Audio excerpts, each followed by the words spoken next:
नमस्कार, मैं हूं संजय कुमार आंसू और आप देख रहे हैं अनमोल लाइव। आइए मैं आपको सीधा लेकर चलता हूं कुशीनगर के श्री शिवपूजन मॉडल एकेडमी तुमने हमारी जिंदगी को कोर्ट में ही खत्म कर दिया। हमारा कसूर क्या था? अरे हम तो तुम्हें कुछ देने ही आ रहे थे, क्योंकि तुम ही हमारे मंदिरों में आते हो, झोली फैलाते हो और तुम ही कोर्ट में हमारी कब्र बनाते हो।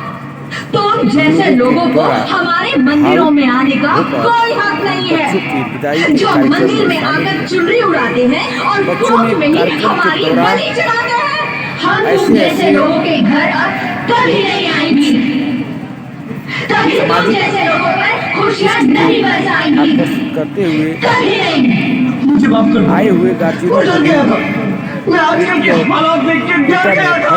हालात को दोष मत दो मूर्ख, के माध्यम से ये हालात भी तुम जैसे गंदी सोच के लोगों ने बनाए हैं। अगर इतना ही डर था तो अपनी माँ को क्यों नहीं मारा, अपनी बहन को क्यों नहीं मारा, अपनी बीवी को क्यों नहीं मारा, हमें क्यों मारा? डर तुम्हें लग रहा था तो तुम मरते, हमें क्यों मारा? बेटे के मुंह में ऐसा लग क्योंकि बेटा यह वंश चलाता है। अरे मूर्ख, एक ऐसा अगर बेटा वंश है तो बेटी अंश है, अगर बेटा आन है तो बेटी गुमान है, अगर बेटा दवा है तो बेटी दुआ है, अगर बेटा गीत है तो बेटी संगीत है, और अगर बेटा भाग्य है तो बेटी भाग्य विधाता है।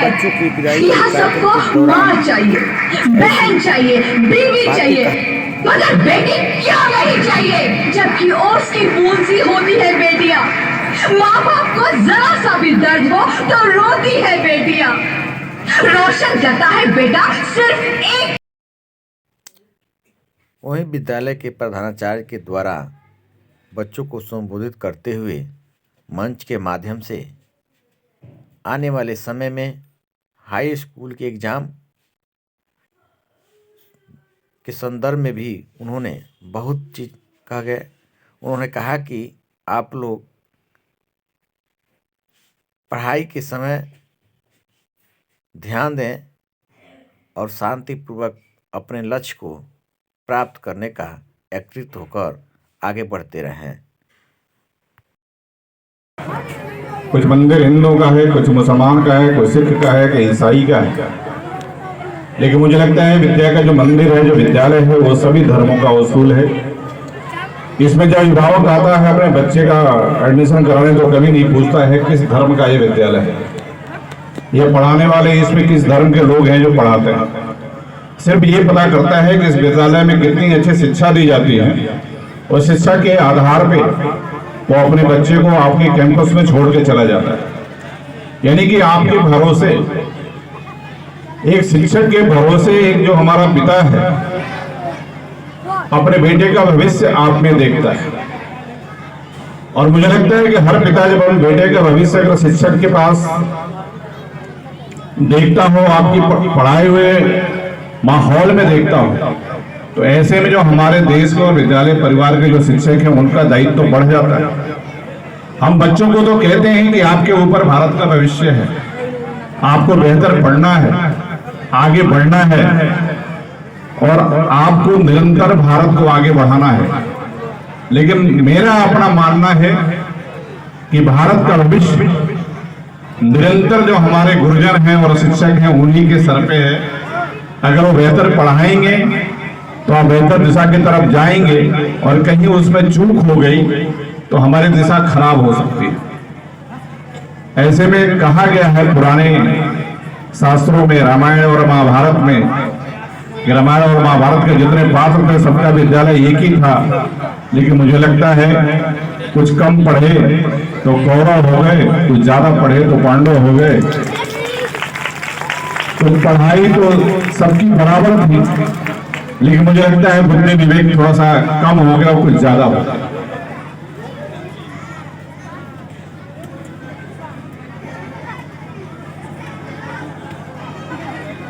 तो आज के समय में जो हमारी शिक्षा है, मुझे लगता है हमारा बहुत बड़ा धरोहर है। ये सही बात है कि पूरी दुनिया, पूरा देश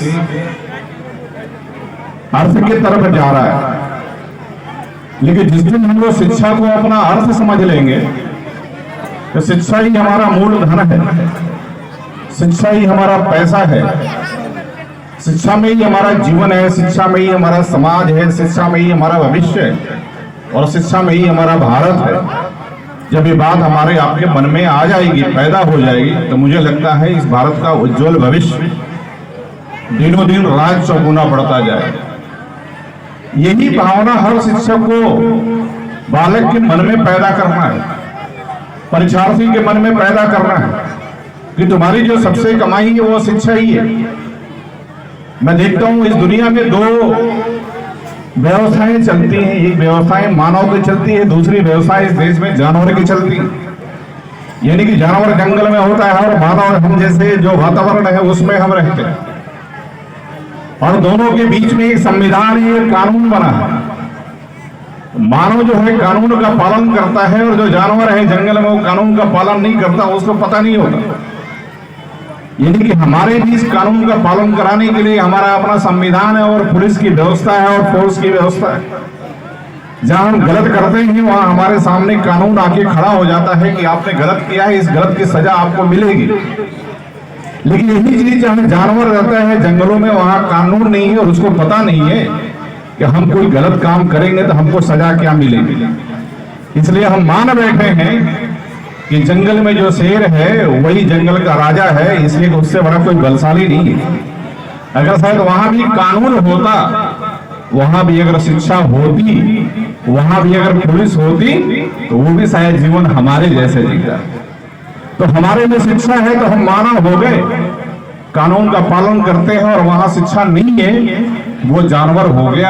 इसलिए मुझे लगता है कि हर अच्छा, कमजोर, सुंदर दिखने वाले जानवर का शिकार जो है वहां का शेर कर लेता है और वो कमजोर जानवर कुछ नहीं बोल पाता है। और जहां कानून है वहां कमजोर को भी अधिकार है तो बलशाली के आपने अपना सर उठा के रह सकते। तो कानून का पालन तभी होगा जब हमारे पास शिक्षा होगा। आगे मैं आपसे कहना चाहता हूं कि ये तो छोटे बच्चों का विद्यालय है, लेकिन बड़े विद्यालयों में जाएंगे, आने 500 वर्ष पहले, हजारों वर्ष पहले तो तक्षशिला और नालंदा विश्वविद्यालय की चर्चा होती है। जब नालंदा विश्वविद्यालय चल रहा था, आप समझ सकते हैं कि उसमें नालंदा विश्वविद्यालय में 10,000 छात्र केवल एक देश के पढ़ा करते थे, वो चाइना के। केवल चाइना जैसे मुल्क के 10,000 छात्र हमारे नालंदा विश्वविद्यालय में पढ़ते थे। तब भारत गुलाम था, मुगल लोग यहाँ शासक हुआ करते थे। उस समय की शिक्षा प्रणाली और आज की शिक्षा प्रणाली दोनों को अगर हम एक साथ उठाते हैं और दोनों के बारे में अध्ययन करते हैं तो मुझे लगता है आज के परिवेश में भी उस समय की जो शिक्षा प्रणाली थी आज की शिक्षा प्रणाली से बेहतर थी। कितना बड़ा विश्वास था नालंदा विश्वविद्यालय पे कि दुनिया के मुल्क भी अपने बच्चों को हमारे यहाँ भारत में नालंदा विश्वविद्यालय में पढ़ने के लिए भेजते थे। और हम जब छोटे थे तो हम लोगों को लोग कहते थे